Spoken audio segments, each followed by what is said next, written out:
नमः संस्कृताय। नमस्कार मित्रों, स्वागत है आप सबका आपके अपने दिग्विजय वैभव यूट्यूब चैनल पर। मित्रों, वीडियो में आगे बढ़ने से पहले आप सभी को देवाधिदेव महादेव के इस पवित्र श्रावण मास की हार्दिक शुभकामनाएं। ये पवित्र मास सावन का है, जिसमें प्रत्येक शिवालय में इस समय श्रद्धालुओं की भीड़ जमा हुई है। और आपके यहाँ तो बाबा बैजनाथ हैं, यानी उन बाबा बैजनाथ की आप सब पर असीम अनुकंपा है। आप सभी लोग कांवर इत्यादि भरकर वहां ले जाते होंगे और उनका अभिषेक करते होंगे। और जो लोग कांवर के जल से महादेव का अभिषेक नहीं कर पाते हैं, वो दुग्ध मिश्रित जल से यानी दूध मिले हुए जल से महादेव का अभिषेक करते हैं। अपने घर से एक लोटा जल लेकर के जाते हैं, उसमें दूध और जल मिलाकर ले जाते हैं, या पंचामृत के द्वारा भगवान शिव का अभिषेक भी करते हैं। और उसी पंचामृत के द्वारा रुद्राभिषेक भी किया जाता है, जिसमें उपवस्त्र इत्यादि भी भगवान महादेव को या शिवलिंग को समर्पित किए जाते हैं। तो आइए हम लोग भी भगवान शिव के 12 ज्योतिर्लिंगों को नमन करते हुए चलते हैं अपने सिलेबस की ओर। तो भगवान शिव के 12 ज्योतिर्लिंगों के क्या नाम हैं, आपको बड़े अच्छे से ही आज याद भी हो जाएंगे और आप भगवान शिव की स्तुति भी कर लेंगे। जय रामेश्वर, जय नागेश्वर, बैद्यनाथ केदार हरे, मल्लिकार्जुन सोमनाथ, जय महाकाल ओंकार हरे, त्रयंबकेश्वर, जय घुष्मेश्वर, भीमेश्वर करतार हरे, काशीपति श्री विश्वनाथ, जय मंगलमय अघहार हरे, नीलकंठ, जय भूतनाथ, जय मृत्युंजय विकार हरे, पार्वती पति हर हर शंभो, पाहि पाहि दातार हरे, पार्वती पति हर हर शंभो, पाहि पाहि दातार हरे। यहाँ पर देखिएगा, भगवान शिव के 12 ज्योतिर्लिंगों के नाम तो लिए गए हैं, लेकिन उन्हें पार्वती पति कहकर संबोधित किया गया। ये श्रावण का महीना एक विशेष चीज और बताता है कि स्तुति तो भगवान शिव की होती है, लेकिन उससे पहले भवानी की स्तुति की जाती है। भवानी यानी कि पार्वती। आप कोई भी शास्त्र उठाकर देख लें या कोई भी स्तुति उठाकर देख लें, ईश स्तुति से पहले हमारी देवी की स्तुति की गई है। एग्जाम्पल के तौर पर यदि हमें अपनी ईश की स्तुति करनी होगी तो उससे पहले उनकी पत्नी अर्थात देवी का आवाहन करना होगा। तो जैसे कि यदि हमें नारायण की स्तुति करनी है, यानी कि भगवान विष्णु की स्तुति करनी है, तो उससे पहले माता लक्ष्मी को नमन करना होगा, और इसीलिए हम उन्हें कहते हैं लक्ष्मी नारायण, यानी कि पहले माता लक्ष्मी और उसके बाद में विष्णु जी। वैसे ही कृष्ण की पूजा में प्रथम पूज्या राधा है, तो कहते हैं राधा कृष्ण या राधा बल्लभ। वैसे ही जब हम भगवान शिव की स्तुति करते हैं तो उन्हें पार्वती पति, गिरिजापति अथवा भवानी पति कहकर संबोधित करते हैं। एक और एग्जाम्पल मैं आपको दूंगी, जिसमें कर्पूर गौरम करुणावतारम संसार सारम भुजगेंद्रहारम सदा वसंतम हृदयारविंदे भवम भवानी सहितम नमामि। उन भव को, वो भव कौन, वो भगवान शंकर, उन भव को भवानी के सहितम नमामि, सहित नमस्कार है, अर्थात अकेले नमस्कार नहीं है, भवानी के सहित नमस्कार है, यानी माता पार्वती के सहित नमस्कार है। तो चलिए अब चलते हैं हम अपने 3rd चैप्टर अलस कथा की ओर। इस अलस कथा का कथानक क्या है, इस कथानक को किसने लिखा है, और ये कथानक कहाँ का अंश है, अलस कथा से हमें क्या शिक्षा मिलती है, ये सब अब हम विस्तार से जानेंगे। तो आइए शुरू करते हैं अलस कथा।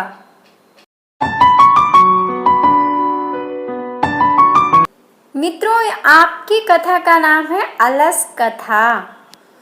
अलस का अर्थ है यहाँ पर आलस्य, यानी जो आलस्य होता है उस आलस्य को कहा गया है यहाँ पर अलस। वैसे शुद्ध शब्द क्या है, आलस्य, और आलस्य शब्द में हम सा का लोप करके बोलते क्या है, आलस। आपके बोले हुए आलस शब्द से भी आ में आकार हटा लिया गया है और शब्द रह गया अलस, यानी जो आलस्य किया जा रहा है उस आलस्य की यहाँ पर कथा वर्णित है। आज कथा को किसने लिखा है, अलस कथा को लिखा है विद्यापति ने। आपके जो मंथली एग्जाम हो रहे हैं उन मंथली एग्जाम के लिए ये क्वेश्चन मोस्ट इम्पॉर्टेंट है। थर्ड चैप्टर में जो अलस कथा है उसके लेखक कौन है? कहा लेख कहा अलस कथायाः। अलस कथा के लेखक कौन है, यानी अलस कथा को किसने लिखा है? तो आपका आंसर होगा अलस कथायाः लेखकः अथवा अलस कथायाः कथाकारः विद्यापतिः वर्तते या विद्यापतिः अस्ति। विद्यापति अलस कथा के लेखक या कथाकार है। आपके मंथली एग्जाम का पेपर मैंने देख रखा है, उसमें ऐसे ही प्रश्न पूछे जाते हैं। कभी पूछ लिया जाता है कि संधि क्या है, कभी पूछ लिया जाता है समास क्या है, और कभी पूछ लिया जाता है चैप्टर के राइटर का नाम क्या है, यानी जो आपका अध्याय है उसके लेखक, कथाकार, ये नीतिकार कौन है। इस प्रकार से प्रश्न पूछे जाते हैं। तो उन प्रश्नों का उत्तर आपको बिना रटे समझ में आ जाएगा जैसे ही आप कथानक को पढ़ते हैं। फ्रेंड्स, मैंने अपनी हर एक वीडियो में आपको एक एक शब्द को तोड़कर बताया है, किसमें बहुवचन है, किसमें द्विवचन है, किसमें एक वचन है, कौन सी विभक्ति का किसमें प्रयोग हुआ है, कौन सी संधि का प्रयोग हुआ है, ये मैं आपको निरंतर बताती रहती हूँ। अभी आपका जो मंथली एग्जाम हुआ था उसमें पाटलिपुत्र वैभवम नाम के आपके दूसरे अध्याय से बहुत सारे क्वेश्चन आए थे। वहां से आपसे कई एक चीजें पूछी गई थी, जैसे गौतम बुद्ध कहाँ आए थे, है ना, मेगस्थनीज फाहियान कहाँ आए थे, अथवा घुमाकर भी प्रश्न पूछ लिया था कि पाटलिपुत्र में कौन कौन वैदेशिक आए थे। इस प्रकार से भी प्रश्न पूछे गए थे। तो आप लोगों के प्रश्नों को मैं वीडियो में ही लेकर के चलती हूँ। तो अपने इस दिग्विजय वैभव यूट्यूब चैनल पर आप अपने चैप्टर की प्रत्येक वीडियोस को बहुत ध्यान से पढ़िएगा। प्रत्येक शब्द पर जहाँ पर मैं संधि बताती हूँ उन संधियों को देखिएगा। जहाँ पर बहुवचन, एक वचन और द्विवचन का प्रयोग होता है उनको भी आप विशेष तौर पे देखते चलिएगा। कॉपी पेन ले लीजिएगा, नोट्स बना लीजिएगा, और इसी के आधार पर आपके प्रश्नोत्तरी पूछी जाती है। मुझे नहीं लगता है कि इस चैनल की सभी वीडियोस को देखने के बाद आपको अलग से प्रश्नों को सॉल्व करने की आवश्यकता पड़ती होगी। तो ऐसा कोई प्रश्न हो जो आपकी नज़रों से निकल जाए, यानी कि आपको उसका उत्तर ना आता हो। तो चलिए शुरू करते हैं अलस कथा को। अयं पाठः विद्यापति कृतस्य कथा ग्रंथस्य पुरुष परिच्छेदी नामकस्य अंश विशेषो वर्तते। अयं पाठः, अयं पाठः माने यह पाठ, यह जो पाठ है विद्यापति कृतस्य, विद्यापति कृतस्य का अर्थ है विद्यापति के द्वारा किया गया, यानी विद्यापति के द्वारा लिखा गया। कथा ग्रंथ से, कथा ग्रंथ का यानी इनकी जो कथा का एक ग्रंथ है उसमें बहुत सारी कथाएं लिखी हैं। तो पुरुष परिच्छेदी नामकस्य, तो मित्रों जब पुरुष परीक्षा इति नामकस्य शब्द को हम तोड़ेंगे और इसमें संधि को ज्ञात करेंगे तो सबसे पहला शब्द हमें मिलेगा पुरुष, उसके बाद हल परीक्षा, हल इति, हल नामकस्य, यानी कि हमको 4 शब्द मिल रहे हैं यहाँ पर। तो पुरुष परीक्षा, ठीक है, पुरुष की परीक्षा, इति इस प्रकार के नामकस्य माने नामक, कथा ग्रंथ से, कथा ग्रंथ का अंश विशेषो वर्तते माने अंश विशेष है।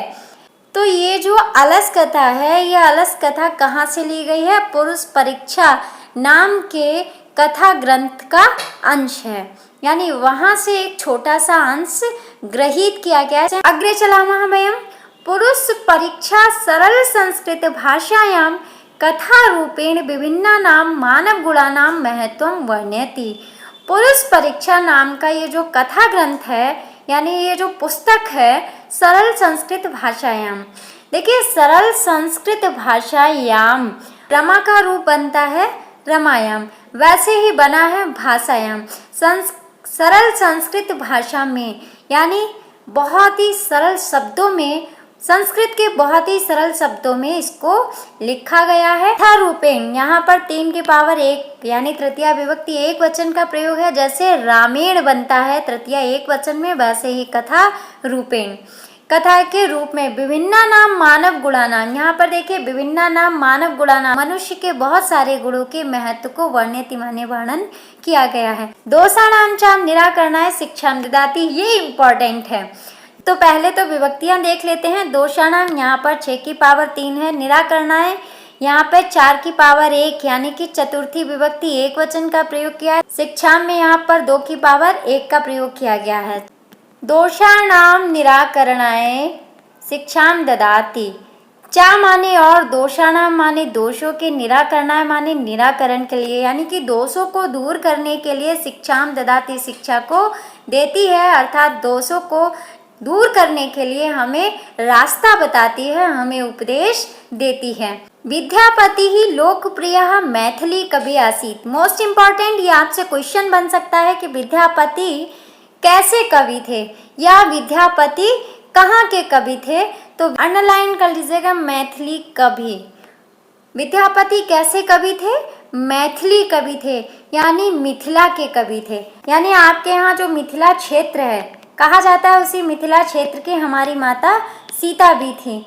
तो मिथिला के निवासियों को मैथिली कहते हैं और ये वहीं के निवासी हैं। और मिथिला में बोली जाने वाली भाषा भी है जिसका नाम है मैथिली। तो मैथिली कवि भी हैं, ये मैथिली भाषा को भी जानते हैं, मिथिला में रहते हैं, इसलिए भी ये मैथिली हैं। विद्यापति लोकप्रिय मैथिली कवि ही आसीत। विद्यापति लोकप्रिय मैथिली कवि, सब में एक वचन का प्रयोग है, यानी प्रथमा विभक्ति एक वचन का प्रयोग। विद्यापति लोकप्रिय मैथिली कवि आसीत। विद्यापति लोकप्रिय मैथिली कवि। अपि च बहूनां संस्कृत ग्रंथानां निर्मातापि विद्यापतिरासीत् इति तस्य विशिष्टा संस्कृत विषये अपि प्रभुता अस्ति। ये बहुत लंबा सेंटेंस है और इस सेंटेंस को यानी इस वाक्य को हम टुकड़ों में अर्थ निकालेंगे। तो चा को सबसे पहले ले आइए। ये जो चा होता है ना, इसकी जहाँ जरूरत होती है उसके बाद वाले के साथ सट जाता है। जैसे हमने कभी छोटे बच्चे को देखा हो तो छोटा बच्चा हमेशा किसी के पीछे खड़ा रहता है, तो वैसे ही यहाँ पर ये चा है। तो चा को आगे लाएंगे। चा अपि बहुनाम संस्कृत ग्रंथानाम, अपि माने और भी, बहुनाम संस्कृत ग्रंथानाम षष्ठी विभक्ति बहुवचन। बहुनाम में भी संस्कृत ग्रंथानाम में भी षष्ठी विभक्ति बहुवचन है। तो बहुनाम संस्कृत ग्रंथानाम, बहुत से संस्कृत ग्रंथों के निर्माता, निर्माता भी यानी रचनाकार भी, लेखक भी। विद्यापति राशीत, विद्यापति राशीत शब्द में संधि है तो हम इसको तोड़ेंगे। यहाँ पर हमें विसर्ग संधि प्राप्त होगी और ये है विद्यापति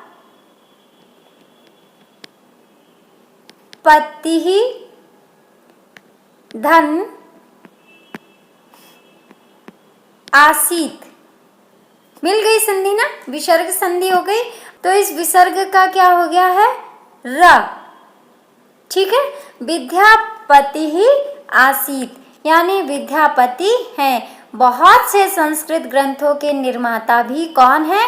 विद्यापति हैं, अर्थात वही विद्यापति जो मैथिली कवि हैं और अत्यधिक लोकप्रिय हैं।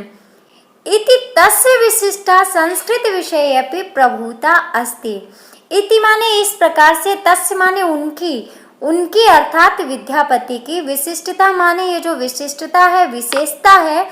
संस्कृत विषये अपि, संस्कृत विषय में यहाँ पर अगर संस्कृत विषय शब्द को देखेंगे तो यहाँ पर सप्तमी विभक्ति एक वचन का प्रयोग है। जैसे कि रामे रूप बनता है तो वैसे ही संस्कृत विषय बना 7 की पावर 1 पर। इस संस्कृत विषय अपि शब्द में हमने विभक्ति देख ली। अब हमें क्या देखना है? यहाँ पर संधि। तो हमने आपसे कहा था कि जहाँ पर भी अवग्रह वाला ये आ आपको मिल जाए, आंख बंद करके मारिएगा, पूर्व रूप संधि। यहाँ पर कौन सी संधि है? पूर्व रूप संधि है। संस्कृत विषय अपि, तो संस्कृत विषय अपि का अर्थ होता है भी, संस्कृत विषय में भी प्रभुता अस्ति माने प्रभुता है, अर्थात विद्यापति मिश्र को संस्कृत विषय में भी उतना ही अधिक ज्ञान है, उतनी ही उत्कृष्टता है उनके ग्रंथ लेखन में जितनी मैथिली भाषा में। प्रस्तुते पाठे सप्तमी विभक्ति एक वचन का प्रयोग है। दोनों में ही यहाँ पर भी विशेषण और विशेष भाव में सप्तमी विभक्ति का प्रयोग हुआ, यानी कि जिसमें विशेष से होगा उसी में विशेषण होगा। तो प्रस्तुते पाठे माने प्रस्तुत पाठ में आलस्य नाम कस्य, आलस्य नाम कस्य दोषस्य, यहाँ पर भी षष्ठी विभक्ति एक वचन का प्रयोग हुआ है। आलस्य नाम कस्य दोषस्य, आलस नाम के दोषों के निरूपणे माने निरूपण में 7 की पावर 1 यानी सप्तमी विभक्ति 1 का प्रयोग है। देखिए यहाँ पर व्यंग्यात्मिका कथा प्रस्तुता, तीनों में 1 की पावर 1 का प्रयोग है। कथा स्त्रीलिंग है इसलिए यहाँ पर व्यंग्यात्मिका शब्द लगा है और प्रस्तुत की जगह प्रस्तुता लगा है। तो कथा, व्यंग्यात्मिका, प्रस्तुता इन सब में 1 की पावर 1 का प्रयोग किया गया। व्यंग्यात्मिका कथा प्रस्तुता विद्यते, यह व्यंग्यात्मक कथा है। व्यंग्यात्मिका कथा, इसमें दीर्घ संधि है, व्यंग तोड़ दीजिएगा, व्यंग धन आत्मिका, यानी व्यंग्यात्मिका व्यंग आधारित कथा प्रस्तुत है। प्रस्तुत पाठ में आलस नाम के दोष के निरूपण के लिए व्यंग्यात्मक रूप में कथा को प्रस्तुत किया गया है, यानी एक व्यंग किया गया है उन आलसियों के ऊपर जो आलसी अपने आलस्य के कारण कोई भी कार्य नहीं करते। देखिएगा यहाँ पर मोस्ट इम्पॉर्टेंट लाइन कही गई है कि नीतिकारा आलस्यम रिपु रूपम मन्यन्ते। नीतिकारा माने जो हमारे नीतिकार हैं, जो हमारे नीति शास्त्री हैं, आलस्यम माने आलस्य को, रिपु माने शत्रु के, रूपम माने रूप में, मन्यते माने मानते हैं।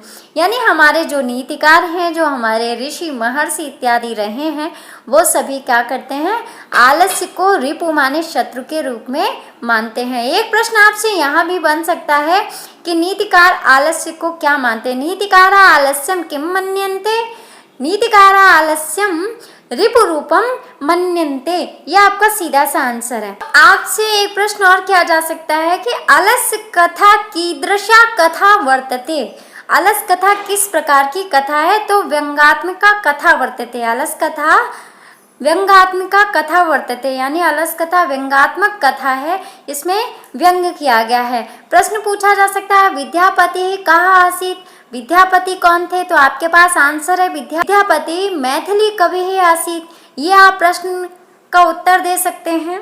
अथवा पूछा जा सकता है कथायाः रचनाकारः का, कथायाः रचनाकारः विद्यापति ही अस्ति, यानी कि कथा अलस कथा के रचनाकार कौन है, विद्यापति हैं। बहुत आसान है, अगर आपने चैप्टर को पढ़ लिया तो आपको सारे आंसर्स तो ऐसे ही याद है। यदि आप चैप्टर को अच्छे से नहीं पढ़ेंगे तो फिर आपको रट्टू तोता बनना पड़ेगा। तो मित्रों आपको रटना नहीं है, आपको कुछ भी रटने की आवश्यकता नहीं है। तो मैं आपके हर एक आंसर को अंडरलाइन करती हूँ कि ये आपके किस प्रश्न का उत्तर है, क्योंकि आप यदि रटन विद्या का अभ्यास करेंगे तो आपको वो चीज़ भूल जाएगी। यदि आप पढ़ेंगे तो पढ़ी हुई चीज़ें आपको याद रहती हैं। तो मेरा हमेशा से यही प्रयास रहा है कि आपको इस रटन प्रणाली और रटन विद्या से दूर रखा जाए। अस्तु अग्रे सर्वेभ्यः छात्रेभ्यः कथां श्रावयामि। अब मैं आगे सभी के लिए कथा को सुना रही हूँ। आसीत मिथिलायां वीरेशरो नाम मंत्री, आसीत माने था, वीरेशरो नाम मंत्री, वीरेश्वर नाम का मंत्री। अंडरलाइन कर लीजिएगा, ये प्रश्न आपसे पूछा जा सकता है। मंत्री महोदयस्य नाम किम, मंत्री महोदयस्य नाम वीरेश्वराः, अथवा वीरेश्वरः कः, वीरेश्वरः मंत्री, वीरेश्वरः कुत्र निवसति, वीरेश्वरः मिथिलायां निवसति। 3 प्रश्नों का उत्तर एक ही लाइन में है।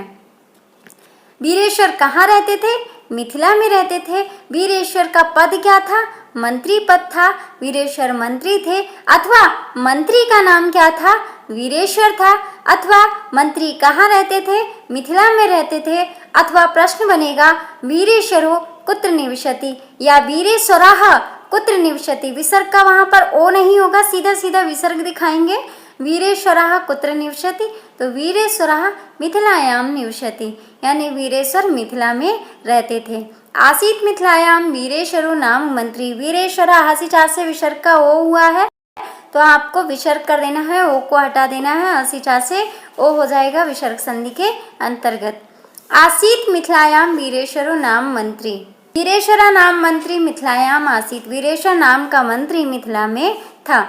सा च स्वभावाद् दानशीलः कारुणिकः च सर्वेभ्यो दुर्गतेभ्यो अनाथेभ्यः च प्रत्यहम इच्छा भोजनम दापयति।